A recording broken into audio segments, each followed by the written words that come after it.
Ok, buenos días, buenas tardes, buenas noches. Mi nombre es David Rivero y en esta parte de nuestra presentación sobre los fundamentos básicos de la instrumentación industrial, vamos a continuar con lo que es el error de incertidumbre. El error de incertidumbre es el margen de error existente en cualquier medición y se achaca a la imperfección en los mismos instrumentos o sistemas con los que se está realizando la medición del experimento. También se define como la dispersión entre los resultados de medición y el resultado correcto estará en todo el rango de valores entre el valor verdadero, que conocemos como el valor de referencia, más o menos el, el rango de incertidumbre, ¿no? O sea que podemos decir que la ecuación es igual a E igual a Y más o menos U, donde E es igual a la medición real, Y es igual al valor más probable y U es igual a la incertidumbre asociada. Causas comunes de la incertidumbre: la naturaleza de la magnitud con la que se mide, instrumentos, observadores y agentes externos. Antes de continuar, vamos a definir primeramente la diferencia entre medición reproducible y medición no reproducible. La medición reproducible es aquella que luego de realizar una serie, de repetir el experimento y de realizar una serie de mediciones, 10, 20, 100 mediciones, los resultados tienen una diferencia entre ellos de menos de la unidad mínima del instrumento de medición partido por la mitad. Por ejemplo, en el caso de una regla de 30 centímetros, la unidad mínima es 1 milímetro. Si nosotros partimos 1 milímetro por la mitad, esa va a ser nuestra incertidumbre estándar. Y los resultados de la medición van a ser más o menos 0,5 milímetros. Medición no reproducible es aquella que, al contrario, luego de realizar una serie de mediciones, los resultados tienen una diferencia entre ellos mayor que nuestra incertidumbre estándar, como ya lo hemos mencionado. En ese caso, hay que aplicar métodos estadísticos para determinar la desviación de incertidumbre. Diferencias entre error e incertidumbre. Primero que nada, el error de medida se entiende como la diferencia entre un valor medido y un valor de referencia una sola medición. La diferencia que hay entre nuestro valor verdadero y el valor medido, ese va a ser nuestro error. Por otro lado, la incertidumbre es la dispersión que hay entre los valores medidos para un experimento, y esta dispersión es, como ya lo dijimos, atribuida a los instrumentos de medición. Eh, Vamos a poner un ejemplo. Suponiendo que se realiza una medición de distancia con determinado instrumento y el resultado da 317,518 kilómetros y una incertidumbre de medio milímetro despreciable, ¿no? El error sistemático, que es el error que se repite para todas las mediciones, es el mismo para todas las mediciones. Si nosotros realizamos 200 mediciones, vamos a sacar un promedio de 317,516 kilómetros. Entonces el error sistemático va a ser ese promedio menos el valor de referencia, que era 317,518 kilómetros. El error aleatorio, por otra parte, es un error que no se repite para todas las mediciones. Es completamente impredecible y depende de cada medida. Por ejemplo, si la primera medición fue 317,515 kilómetros y tenemos nuestro promedio, que ya lo calculamos, entonces el error aleatorio va a ser esa medición en específico menos su promedio. La precisión. La precisión se entiende como la cercanía o la dispersión entre los resultados, ¿ok? No es lo mismo que exactitud. Mi compañero John Chacón les habrá explicado más o menos cómo era la exactitud. La exactitud es siempre acertar en el mismo valor, en el valor verdadero, ¿no? Mientras que precisión significa que no siempre tiene que acertar en el punto del valor verdadero, siempre que todos sus valores de todas las mediciones concuerden o estén lo más cerca posible. Un sistema puede ser preciso, pero no exacto. Por ejemplo, un futbolista siempre dispara al lado derecho del arco. Es preciso porque siempre apunta al mismo sitio, pero si somos técnicos, por así decirlo, podemos decir que el valor verdadero está en el centro del arco y no apunto en el centro del arco. Por ende, no soy exacto, pero soy preciso. Eh, Al calcular un error sistemático, el aumento en las medidas realizadas aumenta la precisión, en efecto. Repetibilidad. La repetibilidad se entiende como la capacidad de un experimento de ser replicado bajo las mismas condiciones, con el mismo observador y con los mismos instrumentos. Si un experimento puede ser replicado y arroja siempre los mismos resultados, por ejemplo, estoy midiendo la corriente con un amperímetro en un circuito y siempre que lo repito con el mismo voltaje, con la misma longitud de los cables, con la misma resistencia, me arroja la misma corriente, entonces es repetible. Está muy ligado a la precisión, en efecto, y suele medirse en términos de la dispersión sistemática característica de los resultados. Ahora, por otro lado, la reproducibilidad es la capacidad de un experimento de arrojar los mismos valores, aún así cuando los observadores son los diferentes o alguna otra variable cambia.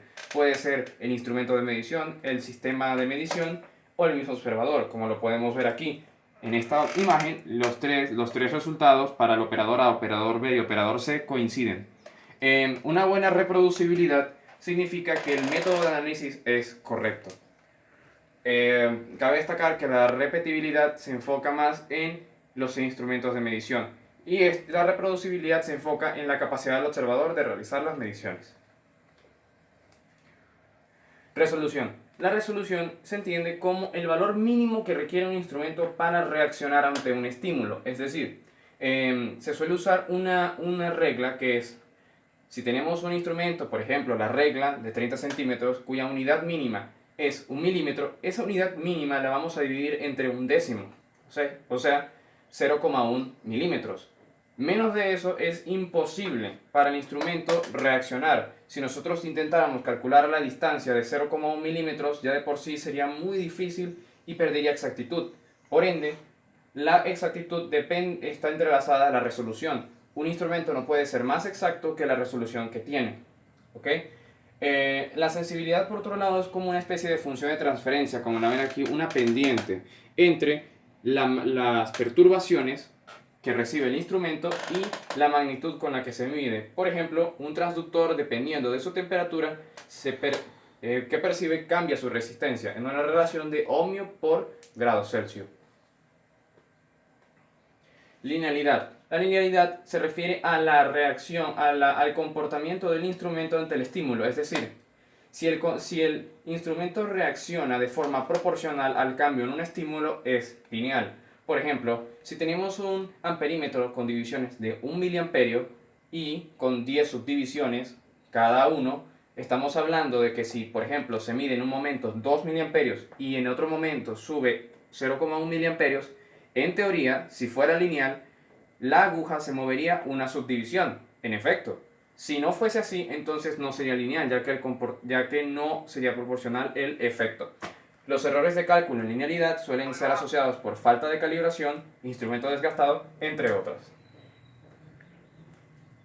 Histéresis. La histéresis es un fenómeno que se da en los instrumentos cuando la medición depende de por dónde se está midiendo, es decir, cuál fue la medición anterior. Esto significa que los instrumentos en teoría tienen memoria, ya que, por ejemplo, si tenemos un manómetro de 0 a 100 y la presión real con otro instrumento es de 18 psi, realizando la medición con este instrumento desde el 0 se obtiene 18,2, pero si lo hacemos desde el 100 para abajo, entonces se obtienen 17,7.